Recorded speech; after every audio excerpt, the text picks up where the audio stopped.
Tier lists. I'm sure we've all seen one before in our lifetimes, but recently I've been wondering, is a tier list really a good thing for power scaling?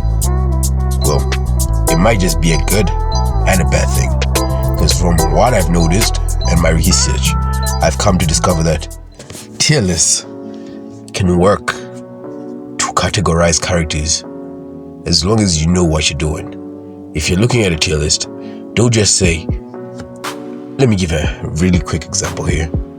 Looking at Bleach, if we're looking at Bleach, if I were to take characters and say I'm creating a Soul Reaper tier list, I'll have to put these tiers in a way that is relevant to the story without making some obscure tiers like God tier, S tier, A tier. These tiers do not really work when we're doing an inverse scaling. If it's inverse scaling, the tier list should be relevant to the content of the story. So that means we're going to be structuring this as Soul King level, Squad 0 level, Captain level, Lieutenant level. This is just a basic outline of a tier list if we were ranking it in Bleach. Then another thing, not every captain is forcibly supposed to be in the captain level.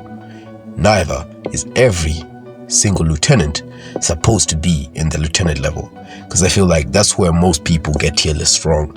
Some people cannot acknowledge the fact that someone can be of a certain tier without holding that title or position.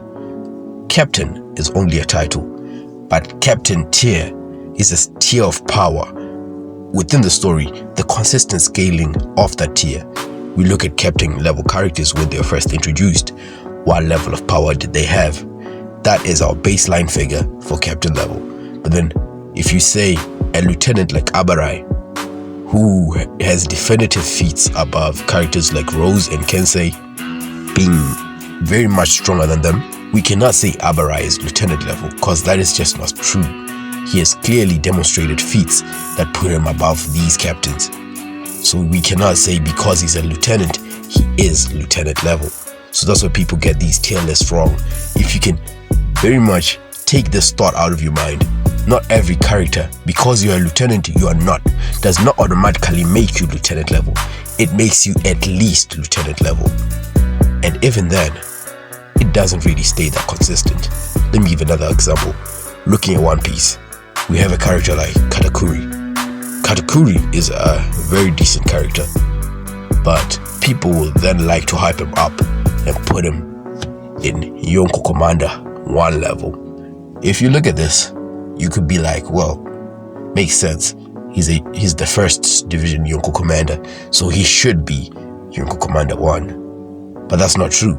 If we look at other Yonko Commanders who are in this exact same tier, we have King, we have Mako. These characters are not even close to King. They would not even have a fair fight with this man. King and Katakuri have such a wide margin between them that we cannot put Katakuri in the same tier. So at that point, we'll have to establish, what do we mean by this tier? If you understand what you mean by Yonko Commander 1 tier, are you putting every Yonko Commander in this tier? Every Yonko Commander 1 in this tier? Or are you putting people who have the relevant strength to be in the Yonko Commander 1 tier? At that point, you can now put characters like Ace. These characters are not really first division commanders, but they have shown feats and portrayal, as well as strength, to find their placement within this tier of strength. So if you're looking at this, you should be able to identify the nuance. Katakuri is a first division commander, but that does not automatically make him first division commander level. He is, in fact, at the very most, a second division commander on that second division commander level. Because when I'm scaling One Piece, I usually use the Beast Pirates as the golden line, as the golden standard, as they're the one Yonko crew we have dealt with the most in the series. And because of that, it becomes easy for me to just be like, well, King, Yonko Commander 1, Queen, Yonko Commander 2, Jack, Yonko Commander 3. Now I have these 3 right here. Now I look for characters who scale to or relative to or above these characters but still within the same fighting range. That way, you can create a tier list without necessarily breaking the rules of a tier list. That way, you have a very accurate tier list without fighting shit around. So, I feel like if you take a tier list, put it through your head. Don't just assume because this character is said to be of this level in their crew, they will be on this level in every crew, because that's not how it works. For example, another One Piece example, we have Jinbei. Jinbei was the captain of his crew, but in the Straw Hat Pirates, he's not the captain. Just because you're a captain of your crew doesn't automatically put you on that captain level. Another One Piece example. I'm going to be using One Piece a lot because I've been watching One Piece like that, because yeah, it's just like the most common example I could give out there. We have Admiral and Yonko level. People like to take every Admiral and put them into Admiral level. Once you do that, you are no longer considering their feats or what they've done in the series. You just turned off your brain. You're no longer thinking. You should look at these Admirals. Consider which Admirals kept within this Admiral range, or which characters kept within this Admiral range. Other Admirals like Kizaru definitely kept within this range. We have Fujitora, Green Bull. These guys wouldn't be Yonko level fighters. But then we also have Yonkos who do not even get out of this range, like Big Mom. Big Mom still falls within this Admiral range. In fact, Oda has a statement stating that if she were in the Marines, she would be an Admiral. So, looking at this, just because Big Mom holds the title of a Yonko doesn't make her a Yonko level fighter. She's a decent fighter, but she's Admiral level. And just because Kuzan was an Admiral, or Akainu was an Admiral, does not mean they are on the Admiral level of fighting, because they have clearly been shown and are portrayed to be within that Yonko level of fighting. I could go on all day trying to give you more and more examples, which just show you that just because a character has a title which is the exact same as the title you're using for your scaling, that doesn't necessarily mean they'll stay in that. Let me give another example from Jujutsu Kaisen. In Jujutsu Kaisen, we have special grades.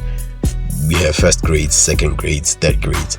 If I were to look at a first grade sorcerer like Todo and look at a special grade like Dagon, Todo is still a grade 1 sorcerer by the end of Jujutsu Kaisen, but his abilities by the end of Jujutsu Kaisen are at a level where if you were to fight Dagon, Dagon would be absolutely hopeless against him.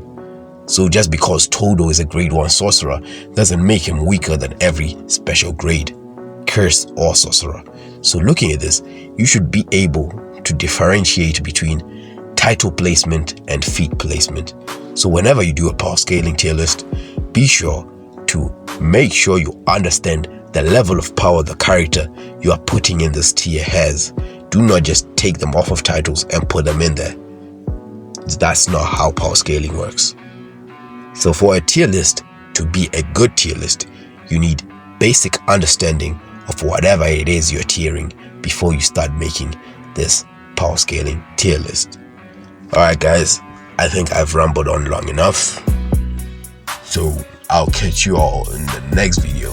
Don't forget to like and sub, because I need to be making more content like this, and more likes, more subs, that's more motivation, you know what I'm saying? Peace out.